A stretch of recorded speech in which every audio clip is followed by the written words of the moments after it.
Hello dear friends, very good morning and welcome back to the channel. फटाफट live आ जाइए और series को आगे बढ़ाते हैं। क्वेश्चंस को फिर से करते हैं। 30 क्वेश्चंस की सीरीज़ हम चला रहे हैं, जिसमें आज 1200 क्वेश्चंस पूरे होने वाले हैं, यानी कि सिर्फ 100 क्वेश्चंस और बचे हैं। सो इस सीरीज़ के लिए गुड न्यूज़ ये है कि इस सीरीज़ को ख़त्म करके ही हम अगली जो क्लास शुरू करने वाले हैं वो फिलर्स की करने वाले हैं। तो आपको फिलर्स में जो डाउट्स थे वो बिल्कुल क्लियर हो जाएंगे। अब आगे फिलर्स में और कोई डाउट आपको नहीं मिलेगा, ठीक है।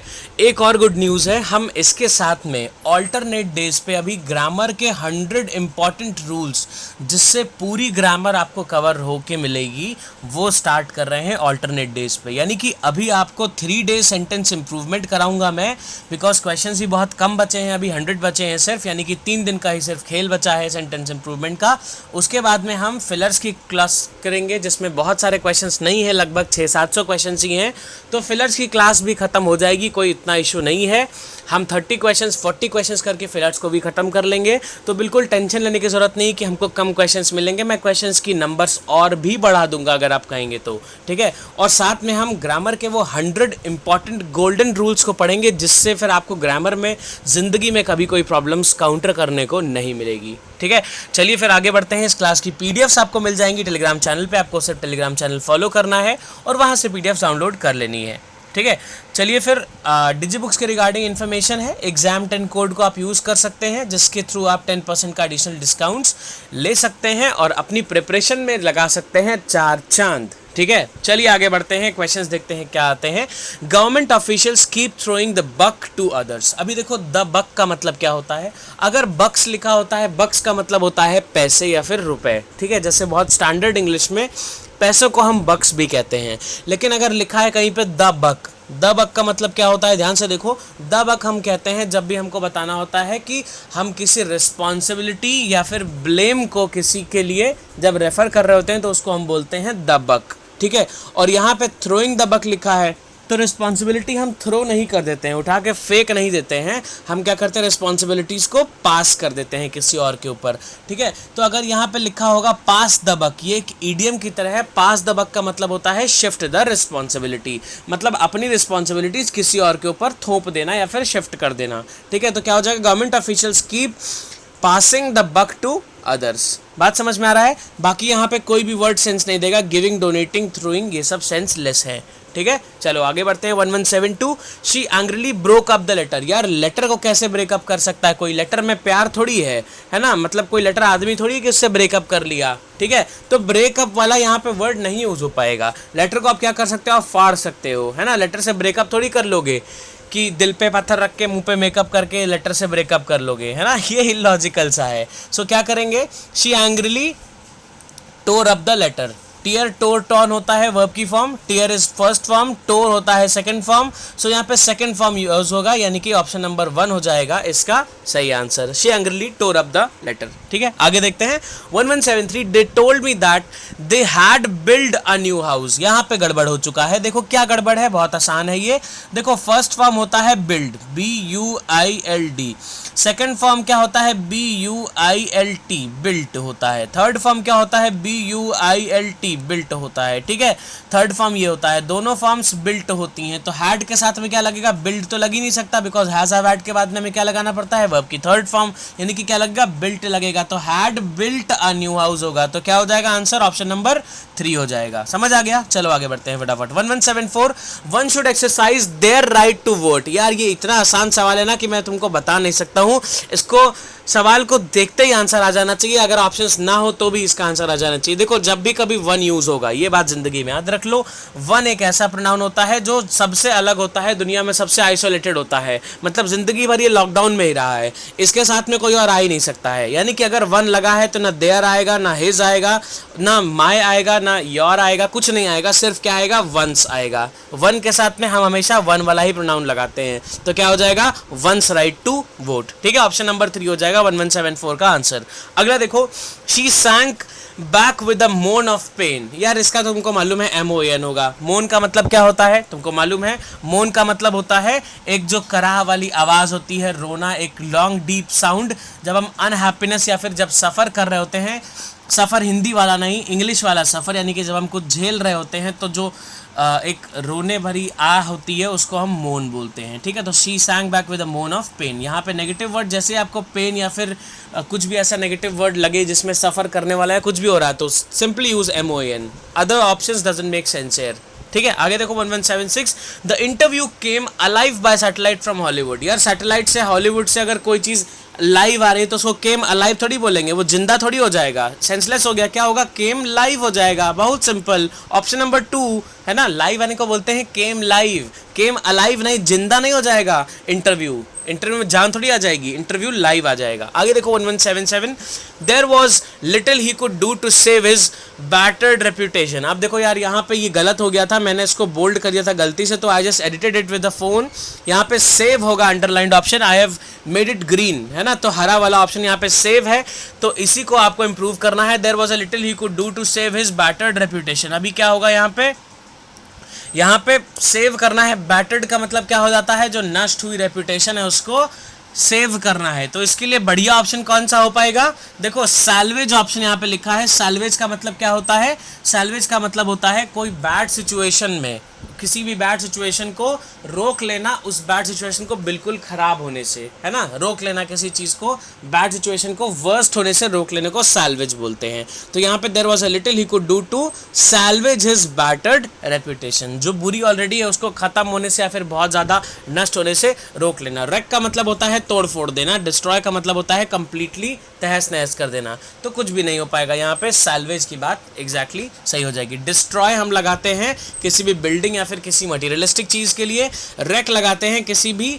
जैसे गाड़ी हो गई या फिर कोई भी ऐसी चीज़ जो असेंबल करके बनी हुई है उसको रेक कर देना, यानी कि टूट जाना, ठीक है। सैल्वेज हम लगाते हैं ऐसी किसी हाइपोथेटिकल सिचुएशंस के लिए जनरली, ठीक।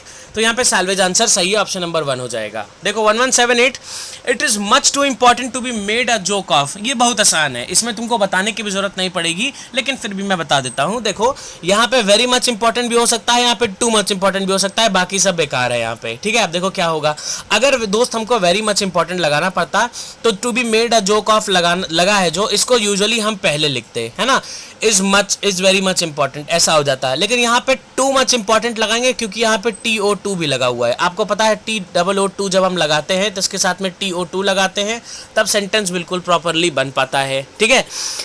अब यहाँ पे TOO2 अगर हम लगाते हैं, too much important, to be made a joke of लगेगा और ये बिल्कुल सही हो जाएगा, यानी कि इसमें हम क्या लेंगे, नो इंप्रूवमेंट। थर्ड वाले से ज़्यादा अच्छा है ऑप्शन नंबर 1 लेना, ठीक है। आगे देखो 1179, if you wants farther help send in to मी।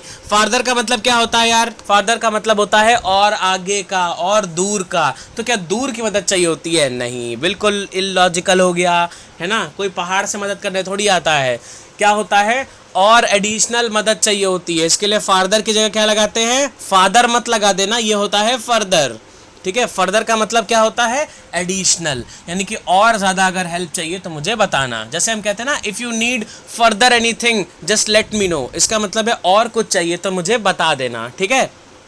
चलो 1180, ही जम्प्ड ऑन द लेक। अरे यार मतलब बिल्कुल एकदम इलॉजिकल से क्वेश्चंस होते हैं। ही जम्प्ड ऑन द लेक, अबे लेक कोई पहाड़ थोड़ी है या फिर लेक कोई वो थोड़ी है, एक कोई वुड थोड़ी जिसके ऊपर तुम जंप कर जाओगे यार, लेक में कूद जाओगे ना, लेक के अंदर डूब जाओगे जैसे कूदोगे, लेक के अंदर चले जाओगे, तो क्या हो सकता है, ऑन तो पॉसिबल ही नहीं है। यहाँ पे क्या लगेगा, इनटू लगेगा। देखो इन क्यों नहीं लगेगा, क्योंकि लेक में जैसे ही आप कूदोगे तुरंत उसके अंदर चले जाओगे, इन नहीं।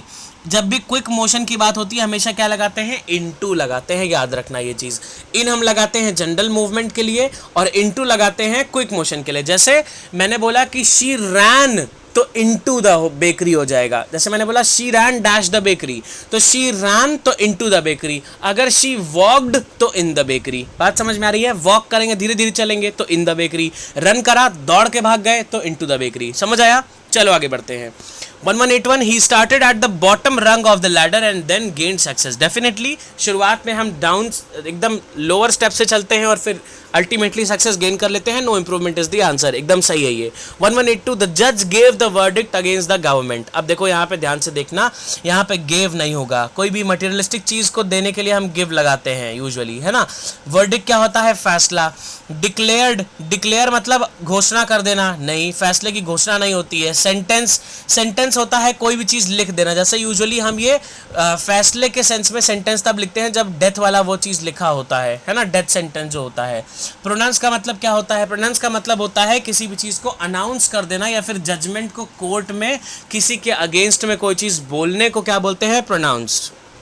समझ में आ रहा है? तो क्या हो जाएगा? द जज pronounce the verdict against the government, है ना। जज ने क्या किया? गवर्नमेंट के अगेंस्ट में जो फैसला था उसको पढ़ दिया या फिर जजमेंट उसका दे दिया। समझ में आ रहा है? तो प्रोनाउंस्ड लगाते हैं फैसला देने के सेंस में, ठीक है।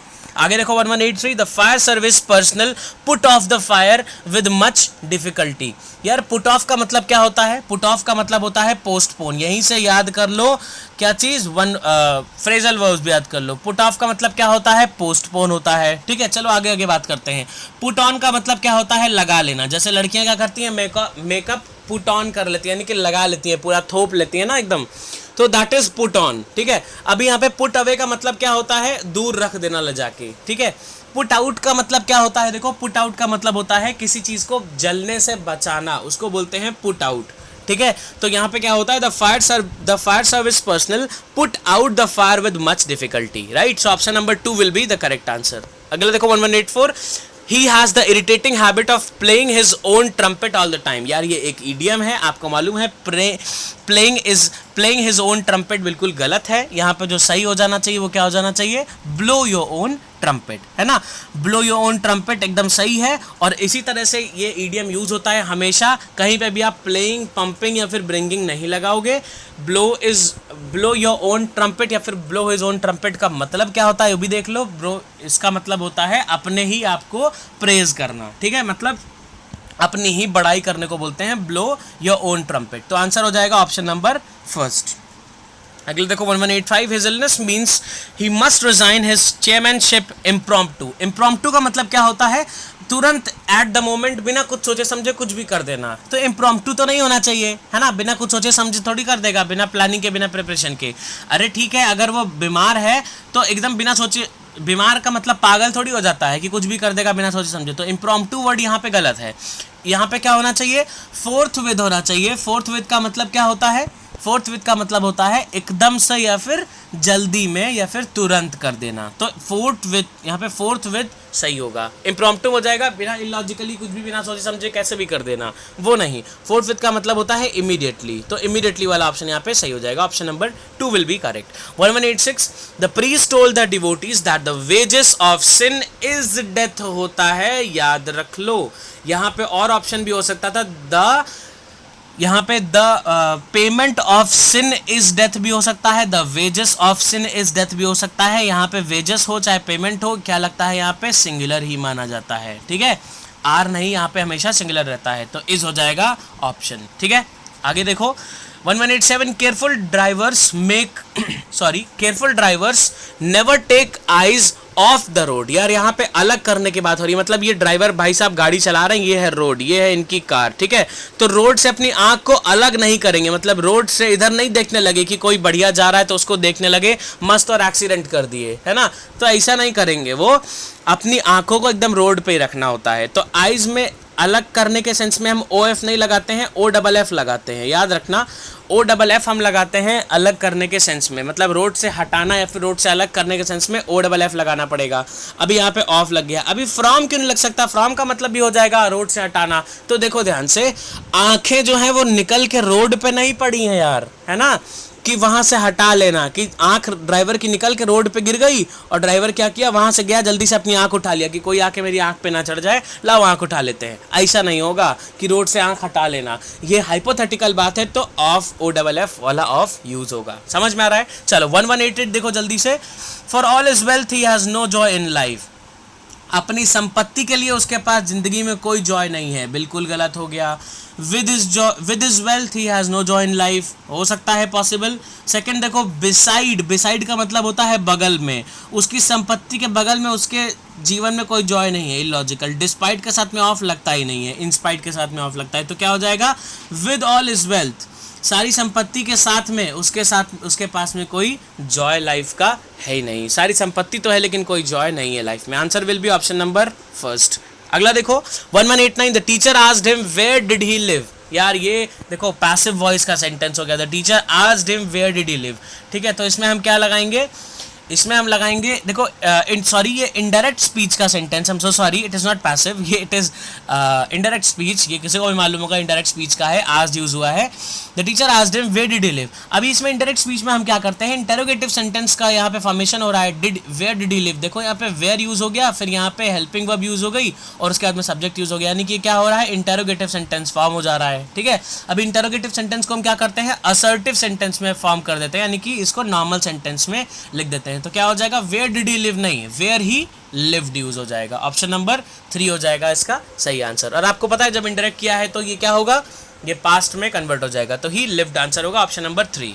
ठीक है, 1190 देखो फटाफट, 1190 कह रहा the meeting was advanced until the following Monday. Advanced का मतलब क्या हो जाना, एडवांस का मतलब होता है बहुत मतलब आगे बढ़ जाना, किसी चीज़ को आगे बढ़ा देना है ना, या फिर किसी चीज़ को इम्प्रूव कर देना, वो बोलते हैं एडवांसमेंट आ गया है। जैसे बहुत सारी चीज़ें होती हैं, जैसे रिन एडवांस आ गया, एक सर्फ आया, एक डिटर्जेंट आया, रिन एडवांस, यानी कि उसमें जो टेक्नोलॉजीज है वो बहुत आगे बढ़ चुकी हैं। ठीक है, the meeting was advance until the following Monday. अभी मीटिंग जो होती है वो क्या होती है, एडजर्न होती है। जब भी हम ऑफिशियल टर्म्स में बात करते हैं ना तो एडजर्नमेंट यूज़ करते हैं, मतलब किसी भी चीज़ का स्थगित हो जाना, आगे के लिए बढ़ जाना। ठीक है, एडजर्न का एग्जैक्टली मतलब क्या होता है, किसी भी मीटिंग को ब्रेक ऑफ कर देना, कि ऐसा इंटेंशन लेके कि वो आगे कंटिन्यू होगी, इसको हम बोलते हैं एडजर्न हो जाना। ठीक है, फॉरवर्डेड नहीं यार, ये कोई एप्लीकेशन नहीं कि आप इसको फॉरवर्ड कर दोगे। ठीक है, आगे के लिए यहाँ से अप्रूव कर देना इज फॉरवर्डेड, ये इलॉजिकल हो जाएगा। सस्पेंड नहीं होता है, ये जनरली हम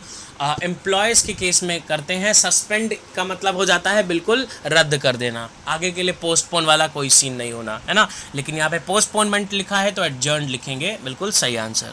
क्लियर है, चलो आगे देखते हैं 1191।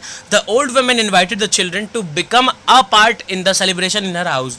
टू बिकम अ पार्ट नहीं यार, टू बिकम अ पार्ट का मतलब हो गया बहुत लंबे टाइम के लिए हो जाना है ना। पार्ट वहाँ पे देखो, अगर कोई सेलिब्रेशन है घर पे तो उसमें पार्ट लेने के लिए बुला सकता है कोई। टू बिकम अ पार्ट थोड़ी कि आप आओ और इसका पार्ट बन जाओ हमेशा के लिए, है ना। ये बिकम जो वर्ड यूज़ हुआ है इससे लॉन्ग टर्म इंडिकेशन दिख जाता है। तो क्या यूज़ करेंगे, देखो एक सेलिब्रेशन की बात हुई है तो क्या लगेंगे, टू टेक पार्ट। ये बहुत जनरल सी बात है, to take part in the celebration in her house. The old woman invited the children to take part in the celebration in her house. आए और उस सेलिब्रेशन को ज्वाइन करें बच्चे, ऐसा ओल्ड वुमन ने चाहा, इसलिए उन्होंने उन बच्चों को बुला लिया। तो answer will be option number 2, to take part. To take a part एकदम इलॉजिकल है, टू टेक अ पार्ट नहीं हो सकता, टू बी अ पार्ट नहीं, क्योंकि ये भी लॉन्ग टर्म वाली बात को करने लगेगा। ठीक है, चलो यहाँ पे टू टेक पार्ट का मतलब है पार्टिसिपेट करना। चलो 1192, you are junior than me in age. महा आसान question, junior, senior, inferior, prior, exterior, ulterior, posterior, इन सब के साथ में हम क्या लगाते हैं, टू लगाते हैं बेटा। ठीक है, तो क्या हो जाएगा answer, to me in age हो जाएगा। एट एज तो पॉसिबल ही नहीं है, to me in age, option number 1 will be the answer. अगला देखो 1193, wealth is no doubts necessary. नहीं, wealth is no doubt necessary for happiness in life. ठीक है, answer will be option number 2। अगला देखो 1194, Mumbai is larger than many other towns in India. बहुत आसान, no improvement. ठीक है, यहाँ पे लार्ज तो ही नहीं सकता, लार्जेस्ट तो हो ही गई नहीं, क्योंकि यहाँ पे मैनी अदर नहीं, लार्जेस्ट होता तो सारे सही हो जाता। फिर लार्ज नहीं, लार्ज का मतलब हो गया एक ही की बात कर रहे हैं, लेकिन यहाँ पे बहुत सारे अदर टाउन्स की बात हो रही है तो यहाँ पे लार्जर लगाएंगे। बिग भी फिर से पॉजिटिव डिग्री हो गया तो बिग नहीं लगा सकते, है ना। यहाँ पे कंपैरेटिव ही लगाना पड़ेगा, ऑप्शन नंबर 4 होगा सही आंसर। अगला देखो 1195, all people want to be happy. बहुत आसान क्वेश्चन टैग रोज करते हैं लगभग एक सवाल, तो इसको भी करके देखते हैं जल्दी से। All people want to be happy, जब हमको कोई भी नॉर्मल हेल्पिंग वर्ब नहीं मिलती है तो हम क्या करते हैं, डू डज डिड में से कुछ यूज करते हैं, डू डज डिड में से कुछ यूज करते हैं। यहाँ पे पास्ट नहीं है तो हम डिड नहीं यूज कर सकते, बोलो समझ में आ रही है बात। यहाँ पे ऑल पीपल लगा है तो डज नहीं यूज कर सकते बिकॉज ये सिंगुलर के लिए यूज होता है। डू लगाना पड़ेगा हमको, समझ में आ रहा है। यहाँ पे पॉजिटिव है तो इधर नेगेटिव लगाना पड़ेगा, डू के साथ में नॉट भी होना चाहिए। ठीक है, यहाँ पे प्लूरल है तो इधर भी दे होना चाहिए, तो क्या हो जाएगा, डू नॉट दे। आंसर हो जाएगा ऑप्शन नंबर 1। ठीक है, चलो आगे बात करते हैं 1196, Salman and the other actors drove through the forest. अभी यहाँ पे ड्रोव थ्रू का मतलब क्या होता है, थ्रू का मतलब होता है इनटू एंड आउट या फिर अदर साइड, या फिर देखो जब भी किसी, जैसे मान लो मैंने किसी जंगल से रास्ता क्रॉस किया मेरा और मैं उस जंगल से होके जा रहा हूँ और दूसरी साइड रोड पे पहुँच गया, तो मैं बोल दूंगा I drove through the forest for reaching at my proper destination, या फिर कोई भी और गोल जहाँ पे भी मुझे पहुँचना हो। ठीक है, तो इसको ड्रोव थ्रू द फॉरेस्ट बिल्कुल सही है, इसमें कोई ज़रूरत नहीं पड़ेगी इंप्रूवमेंट की। Answer will be option number 4। ठीक है, चलो आगे देखते हैं। 1197 you will not succeed unless you don't work hard. अभी अनलेस का मतलब क्या होता है? अनलेस का मतलब होता है except if, EXCEPT, except if. ठीक है, अब इसके बाद आपको मालूम है अनटिल और अनलेस के बाद में हम जस्ट इसके बाद में नेगेटिव वर्ड्स को यूज नहीं करते हैं। तो unless you don't work hard की जगह क्या हो जाएगा? Unless you work hard, option number 3 हो जाएगा। ठीक है, चलो 1198 my friend has a toothache and can not eat something. यार देखो यहाँ पे नेगेटिव फ्रेज यूज हो चुका है कि टूथएक है, कुछ नहीं खा सकता, यानी कि समथिंग पॉजिटिव है, नहीं लगाते हैं। हम 2-3 बार ये ऑलरेडी बात कर चुके हैं। समथिंग पॉजिटिव के केस में यूज होता है, नेगेटिव के केस में एनीथिंग यूज होता है। तो ऑप्शन नंबर 1 हो जाएगा इसका सही answer. 1199 Africa is in the south of Europe. देखो जब भी डायरेक्शन बताने वाली बात होगी याद रख लेना, ये थोड़ा सा नया कॉन्सेप्ट है शायद, क्योंकि अभी तक हमने ऐसा डिस्कस नहीं किया। जब भी डायरेक्शन एक्सप्रेस करना होगा हमको तो हम क्या यूज करेंगे? टू। जैसे Sri Lanka is to the south of Lucknow, है ना, या फिर to the south of India, इस तरह से हम करके बात कर सकते हैं। समझ में आ रहा है? तो टू लगाते हैं हम हमेशा डायरेक्शन को दिखाने के लिए। ठीक, तो क्या हो जाएगा? To the south of Europe. Answer will be option number 2। ठीक, 1120 देखो अगर यहाँ पे अटैच्ड है तो फिर इन द साउथ हो सकता है, मतलब सेम उसमें अटैच्ड है।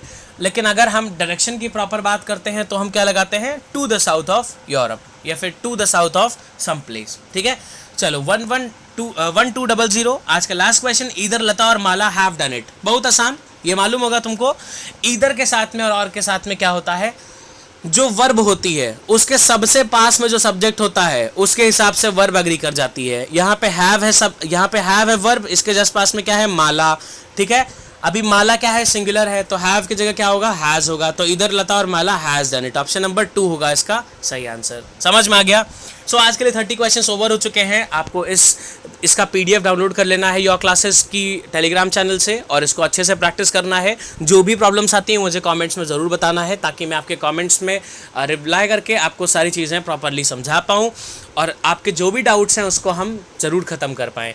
सो इसके साथ में एक इंपॉर्टेंट इन्फॉर्मेशन फिर से रिपीट कर रहा हूँ कि कल से हम वो 100 इंपॉर्टेंट गोल्डन रूल्स वाली क्लास को शुरू करने जा रहे हैं। तो लाइव ज़रूर जुड़िएगा। वो क्लास काफ़ी शॉर्ट रखूँगा ताकि आप कभी भी उससे रिविज़न कर पाएँ। उसको आप लाइक वीडियोज़ में सेव कर लें ताकि वो जो छोटे छोटे रूल्स हैं वो आपको एकदम रामबाण की तरह मिल जाए। ठीक है, तो I will prepare the lesson with around time duration of around 10 to 12 minutes. 10 से 12 मिनट का वो क्वेश्चन का पूरा एक सीरीज़ होगा जिसमें मैं आपको रोज़ एक रूल बताऊंगा स्पेसिफिक, जिस पे बेस्ड हम 10 क्वेश्चंस को करेंगे। मतलब उसके एक्सेप्शंस और जितनी भी चीज़ें हो सकती हैं वो सारी चीज़ें हम वहाँ पे करेंगे। तो एक सर्टेन रूल, उसके 10 questions we are going to do from tomorrow onwards. तो अल्टरनेट डेज पे हम वो क्वेश्चंस करेंगे और बाकी अल्टरनेट डेज पे हम ये सेंटेंस इंप्रूवमेंट को ख़त्म करेंगे। और ये सेंटेंस इंप्रूवमेंट सिर्फ अभी 3 दिन का मेहमान बचा है, राइट। सो फिर से मिलते हैं कल सुबह 9:30 बजे। तब तक आप अपना ध्यान रखिए और प्लीज़ घर में ही रहिए। Thank you.